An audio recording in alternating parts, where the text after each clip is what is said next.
எல்லாருக்கும் ஒரே ஒரு விருப்பம் மட்டும். சொல்லுமா. தளபதிட்ட போய் நம்ம ஒரு போட்டோ மட்டும் எடுத்துக்கலாம். ஒரு போட்டோவா? ஆமாங்க. அவரு உங்ககிட்ட வராருமா? நீங்க தலைவர்கிட்ட போக ஆசைப்பட்டீங்க, தலைவரே உங்ககிட்ட வராரு. இருங்க.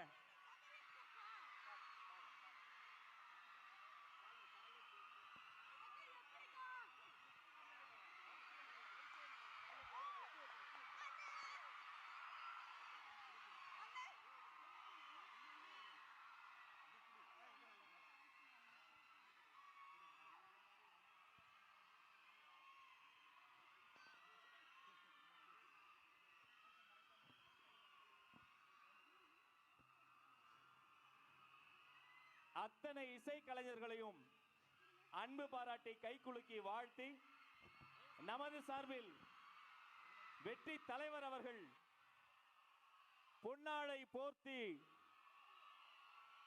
அன்பு தம்பி செந்தில் அவர்களையும் ராஜலட்சுமி அவர்களையும் கௌரவிப்பு செய்கிறார்கள்.